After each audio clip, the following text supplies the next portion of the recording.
Hey guys, thank you so much for coming. So today's video is all about how to get the perfect Instagram picture of really amazing eye makeup. There's a lot of things that I've kind of learned throughout doing this for a long time. Some tips that might help you out if you're wanting to get like a really clean photo of your makeup and it's just not turning out right.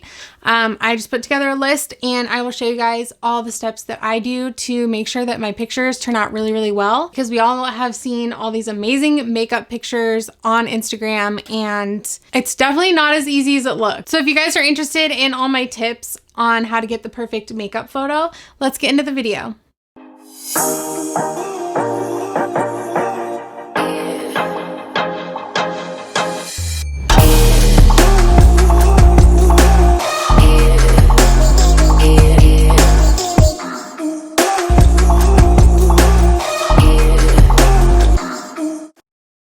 So the first thing is that I cut my hair. I got my hair done. It feels so much better. I am in love with it. I went a little darker, did some little highlights, and I took off quite a bit. I mean, it was probably down to like here. I haven't had my hair done in like 8-10 months, something like that. So it was really needed. I had like really bad split ends. It was really bad. So yeah, I'm so excited. I think it's so cute. I am in love with it. Yes. So getting the perfect photo of your makeup is actually a lot trickier than it looks. The first couple times I tried, I would do like this really intricate eye look and then I would go to take a picture. It looks horrible. Like, what am I doing wrong? Throughout the years that I've been doing that, I've kind of learned a lot of different things that I'm going to share with you guys that just help make your picture just way better, cleaner, just stand out more, all those good things so that you can have your own, bomb makeup Instagram pics if you want. It does take time. I will say that. Like, don't think this is going to happen in 10 minutes. No, this definitely takes time. That's why I don't do it as often anymore, because I don't have time to sit there and spend an hour or two on my eyeshadow anymore. So I really don't do it that often, but I really enjoy when I do it. It's just something creative to do, really fun. So my first two tips are kind of something that is more just maintenance, taking care of your face and your skin and everything. So the first one is to wax or tweeze your brows, whatever you like to do. Just kind of clean them up, keep them maintained, and that's just going to help, because when you take a picture, you're really going to see, even if your hairs are really fine, you're still going to see them in a picture. So just make sure you clean it up and just kind of keep them maintained. The second tip is to moisturize. So this area around your eyes, like your eyelids and underneath, is really thin, delicate skin. And if it is dry, when you take that picture, you're just going to see all up in there, all these little lines and cracks and fine lines. I mean, we all have them, but if you moisturize on a regular basis, if you moisturize every day, it's really going to help to just kind of smooth everything out a little bit. I mean, if you think of a sponge, if it's really dry, it's just shriveled up and gross. So just extra hydration, extra moisturize, drink your water, all that good stuff. So the third tip is to use an eyeshadow primer. So if you're not familiar with an eyeshadow primer, it's different than like a face primer. A face primer is just kind of a good base for your foundation to glide on and kind of hold to. Eyeshadow primer is completely different. It's going to be more sticky and help bring out the color of the eyeshadow that you're using. There's like 2 flies flying around in here and they're bugging me. Sorry if you can hear them, but I can't catch them. I don't know. Yep, there it is. I used the P. Louise base for this eye look that I did. That one's okay. I wish I would have got like a shade or two darker. I think the shade is kind of light. But what happens when you use an eyeshadow primer, for one, it helps cancel out any color on your eyelid. If you have discoloration, any like veins or anything, it's gonna help just give you a blank slate to start with, and it go like a little bit lighter, so that any color you put on top, it's just gonna make the color brighter, more vibrant. It's just a good idea to use a primer when you're spending that much time on your eye look. It's just gonna help make it look so much more just vibrant, bold colors.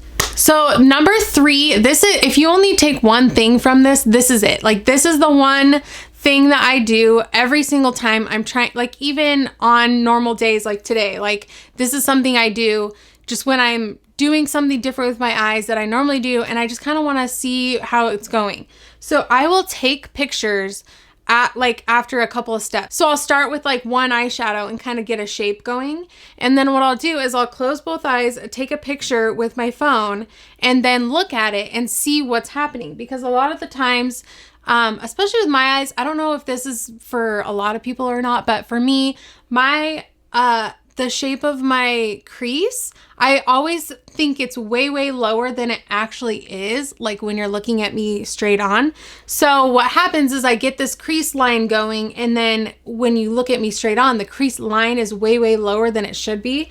So taking a photo really helps to kind of map out and see where you're shaping things and see how you need to change it in order to get the look you want. Also making things even. It's kind of hard when you're looking in a mirror to, you know, see what's going on and like make sure everything's even. But when you close your eyes and you take that picture from, you know, this angle right here, you're getting a better view of it. It's just a different angle, and you can really see like, oh, this one is kind of higher than this side, or this one's a little rounder than.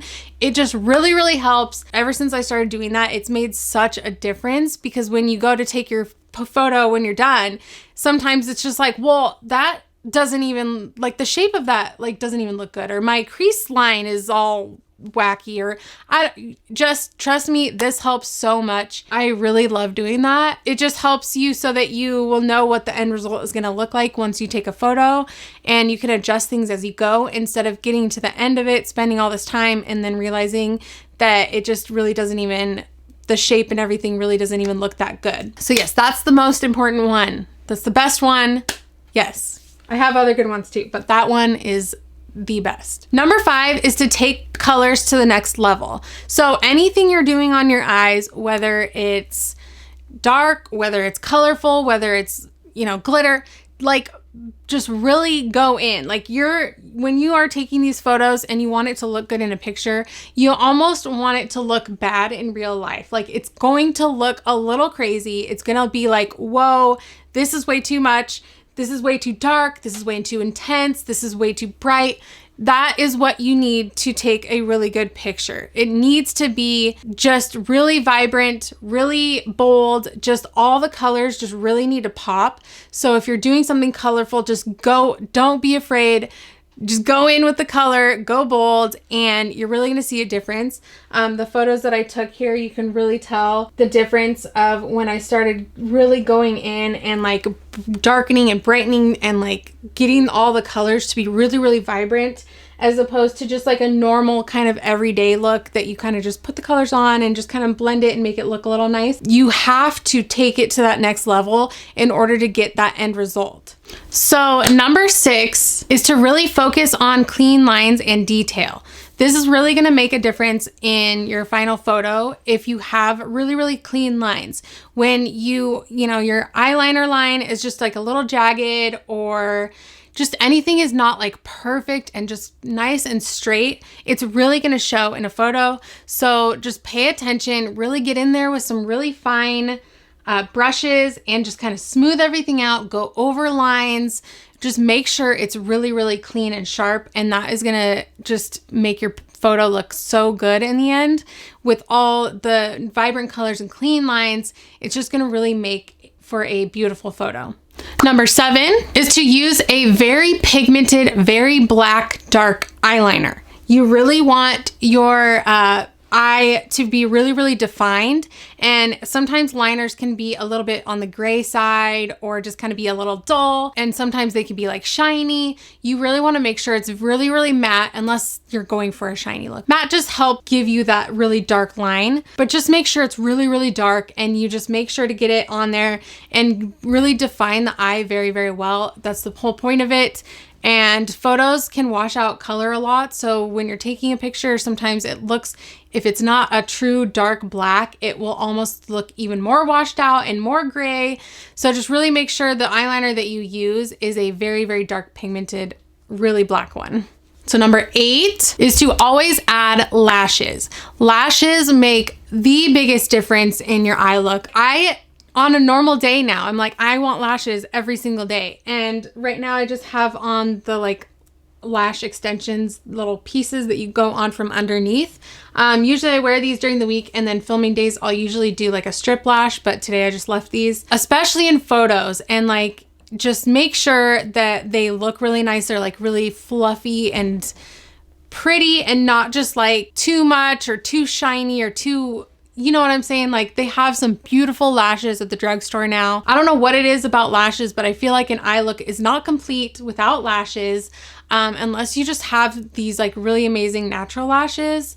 But even in a photo, they can just kind of be washed out and just not really show up that well. So just adding the lashes just takes it to another level, and you can get really creative with all the different styles and looks of lashes, and even where you place them. I've seen where they like take the lash and put it way up here and kind of create like that fox eye look where it goes up, and it just looks really cool. Like, what's the point if you're not going to take the extra time to add lashes and really get the final look to be defined, I guess? I don't even know what I'm saying. It's like lashes are like the cherry on top. You don't want like a sundae with no cherry on top. That's just boring. You need to add that in.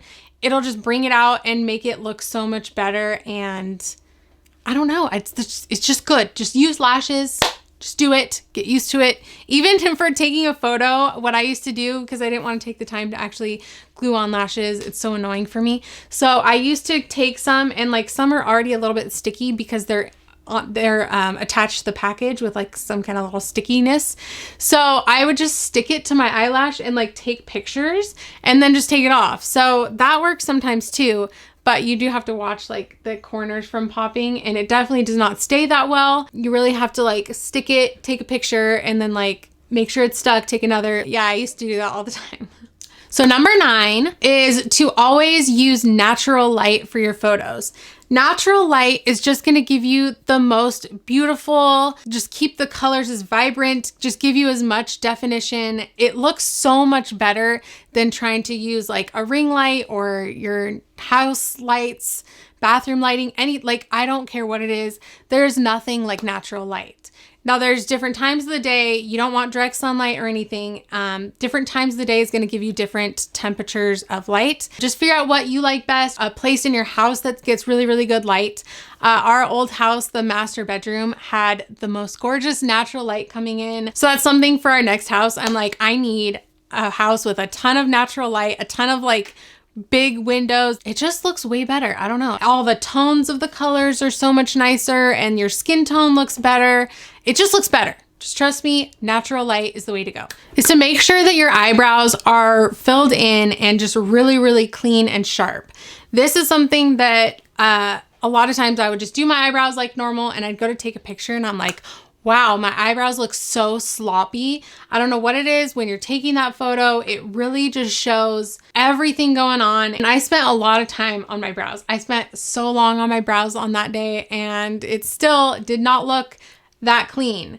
But you can see compared to the other one, where that's just kind of what I do more on a daily basis. Make sure you clean up your brows, pluck them, grooming them, maintaining them, all that. But then also when you're doing your makeup, filling them in, or at least like making the line really sharp with a concealer, that will really help and make that sharp and clean. In my experience, it just doesn't look good to not have clean, sharp brows, at least on me. So just keep that in mind.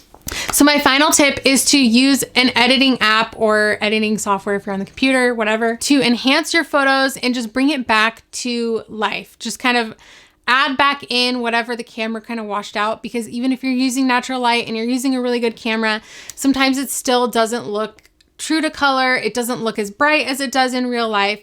So using editing tools to just kind of enhance and just bring out that color just really helps. It's just a really good way to kind of bring the photo to that extra level. I like to use Facetune. There's times where I like blur a little bit here or there, especially when it's like a makeup photo and I'm trying to show off the makeup. Sometimes I'll have like everything is like really nice, and then I'll have just like a big zit somewhere. So I just kind of blur that out a little bit. Or sometimes when I'm doing this, like I get these like 3 lines right here. Sometimes I'll just blur that out a little bit. So in order to do a bold makeup look that I wanted to take a photo of, I looked on my Instagram. When there's something that I really love, I'll save it. And so looking through, I have found this photo of this like really beautiful kind of rainbow eye look. And it's by Jessica Rose Makeup. I had that saved and I decided to basically copy this one for this video, just kind of show you guys the difference and how I would do this look. And then going back to it to look, I realized that she was doing the rainbow to celebrate Pride Month, which that is not something I celebrate. I do not agree with it. But rainbows are from God. Like, God created rainbows and we can still celebrate them. So I just wanted to point that out. Like, I didn't realize that that's what she was doing, because just rainbows are beautiful and they are really a promise from God. I just wanted to point that out, that I am not recreating this look, agreeing with what her message was. I didn't realize that. I just wanted to point that out. So, but it is really beautiful and she's very talented. It just looks so gorgeous. And I had such a hard time with the yellow because I don't have anything that's that bright. But yeah, I'll show you in the end how it turned out. So then here is my picture compared to the original Jessica Rose one. Let me know in the comments what you guys think. I think hers looks really nice. I think her brows just look so good. They're so nice and sharp and clean. And I wish mine looked like that, but they don't. And I even spent so long like trying. I tried and I would take a few pictures, then I'm like, oh, I need to do more for my brows. And I would like clean it up a little more, but it just doesn't look the same. So I think she's got a lot more natural hair to begin with, which always helps. But I think I did pretty good. I think I did pretty good, you know, trying to get the same look going and the same picture. It was really fun to recreate. I don't know that I've ever like done this where I try to make it look exact. I've usually just seen something and then I start doing that and then I kind of just change it and make it my own. But I'll just put up a couple pictures, different angles and stuff that I got, and the difference that it makes with all these steps to really make it clean and sharp and bright. It just really, really helps. So that is it for this video, you guys. Thank you so much for watching. Let me know in the comments if you guys have any more tips of taking photos of makeup. I know there's probably a ton out there that I do not know yet, so let me know. And if you haven't subscribed, please consider subscribing and becoming a part of my little YouTube fam. And ring the little notification bell if you want to be notified when I upload. I've been uploading 3 times a week, Monday, Wednesday, and Friday. And I will see you guys in the next one. Bye.